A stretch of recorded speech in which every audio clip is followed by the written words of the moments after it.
ஸ்ரீ சங்கரா TV நேயர்களுக்கு வணக்கம். சுபதினம் நிகழ்ச்சியில் அனைவரையும் சந்திக்கிறதுல மிகவும் மகிழ்ச்சி. இன்னைக்கு ஜூலை மாதம் 9ஆம் தேதி வியாழக்கிழமை. இந்த நாளுக்கான 12 ராசிக்கும் பலன் மற்றும் பரிகாரத்தை பார்க்கலாம். அதனைத் தொடர்ந்து நமக்கு ஒரு கேள்வியும் உண்டு. இன்னைக்கும் பார்த்தீங்கன்னா மேஷ ராசிக்காரர்களுக்கு சந்திரன் ராசியிலேயே தான் இருக்காரு. தனஸ்தானத்திலையும் இருக்கக்கூடிய சுக்கிரன் கேதுவோட இருக்கிறதுனால வெளிநாட்டிலிருந்து வர வேண்டிய பணம் இம்போர்ட் எக்ஸ்போர்ட் பண்ணுறவங்களுக்கெல்லாம் ரொம்ப ஒரு நல்ல நாள் அப்படின்னே சொல்லலாம். கேப்பே இல்லாமல் கிரகங்கள் தனிச்சு இருக்கு இல்லையா? மிதுனத்துலேயும் சிம்மத்துலேயும் மட்டும்தான் கிரக சேர்க்கை ஒன்றா இருக்குது. ஸோ இது ஒரு அளவுக்கு கிரக மாளிகை அமைப்பில் இருக்கக்கூடியது. ரொம்ப அதுவும் இன்னைக்கு குருவாரம். சந்திரன் இருக்கிற இடத்துல இருந்து மேஷத்தில் குரு சந்திரன் வீட்டில் இருக்காரு. ஸோ கிரக அமைப்பில் பார்த்தீங்கன்னா ரொம்ப ஒரு அற்புதமான நாள். ஸோ எந்த காரியம் நம்ம செஞ்சாலும் வெற்றி அடையும். பட் ஒரு சின்ன இது காத்தால் நம்ம குரு ஹோரையில் குருவுக்கு விளக்கேற்றுறதோ விநாயகருக்கு விளக்கேற்றுறதோ நல்லது.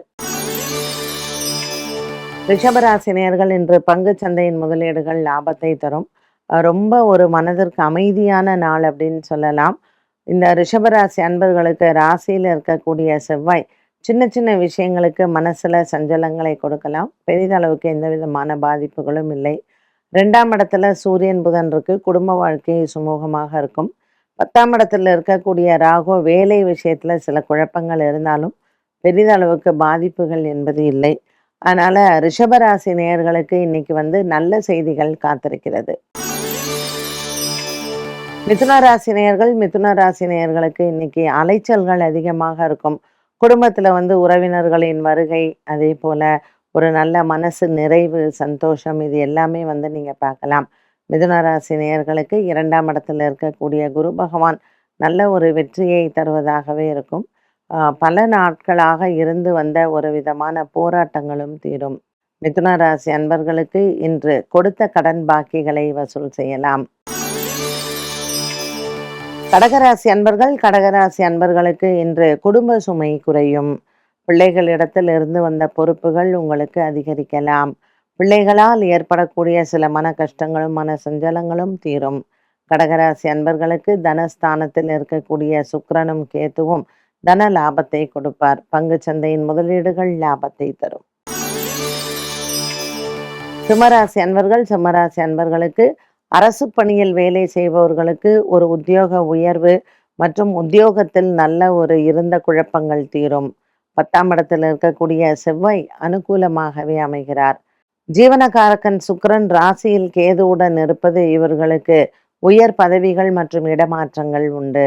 இன்று சிம்மராசி அன்பர்கள் உங்கள் உயர் அதிகாரிகளிடத்தில் பேச்சுவார்த்தைகள் மன திருப்தியை தரும்.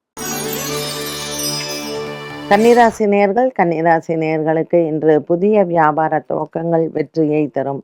10ஆம் இடத்தில் இருக்கக்கூடிய சூரியன் மற்றும் புத பகவானும் பாக்கியத்தில் இருக்கக்கூடிய செவ்வாயும் மன அமைதியை கொடுப்பார்கள்.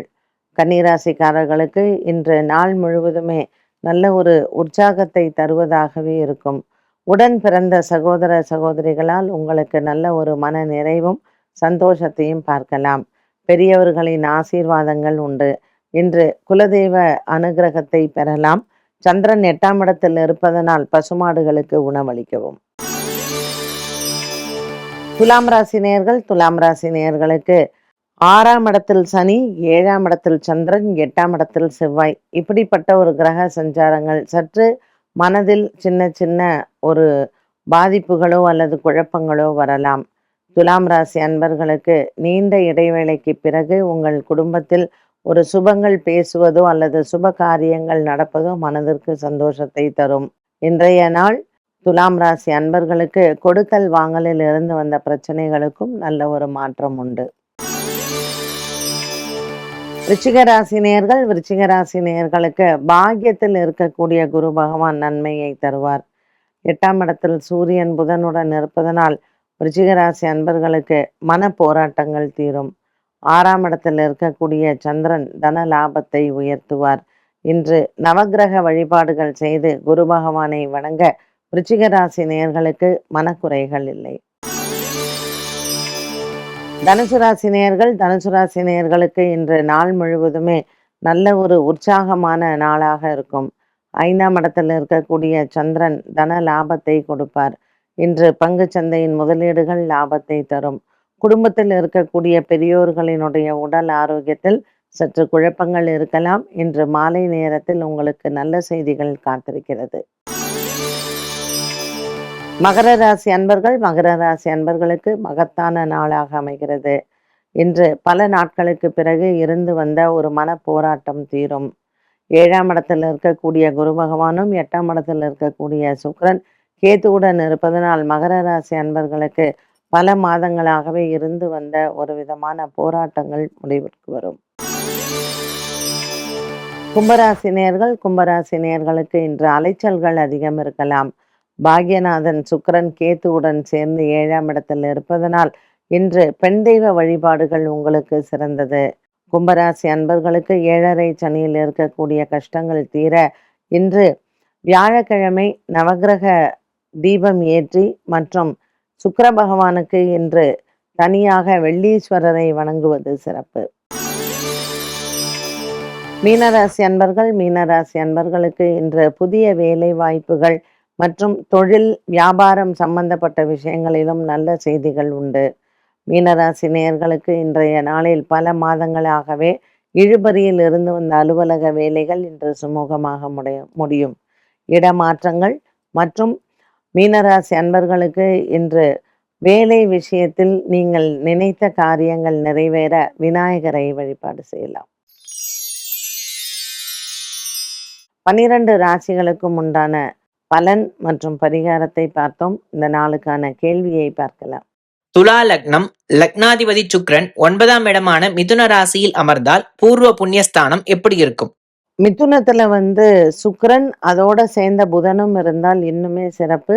லக்ஷ்மி நாராயண யோகத்தோட இருக்கு அப்படிங்கிறது தான். நம்ம எப்படி கன்னியா லக்னத்திற்கு புதன் நம்ம சொன்னோமோ அதே போலதான் அடுத்தது தானே உங்களுக்கு சுக்கிரன் உடைய வீடு. ஸோ எப்பவுமே இந்த சுக்கிரனும் புதனும் சேர்ந்திருந்தால் ஒரு பெரிய அறிவாளியாக அவங்க இருப்பாங்க. நல்ல தெய்வ பக்தி இருக்கும். தெய்வ அனுகூலம் அவங்களுக்கு ரொம்பவுமே இருக்கும். ஸோ இந்த துலா லக்னத்திற்கு லக்னாதிபதி சுக்கிரன் பாக்கியத்தில் புதன் வீட்டில் இருந்தாலும் சரி, புதனோட சேர்ந்திருந்தாலும் சரி, அவங்களுக்கு லக்ஷ்மி நாராயண யோகம்னு பேர். பெருமாளுடைய அனுகிரகம் பரிபூரணமாக இருக்கும். என்ன நேயர்களே, இன்றைய சுபதினம் நிகழ்ச்சியில் எல்லாருக்குமே பயனுள்ள தகவல்களாக அமைந்திருக்கும். மீண்டும் சந்திக்கும் வரை நன்றி, வணக்கம்.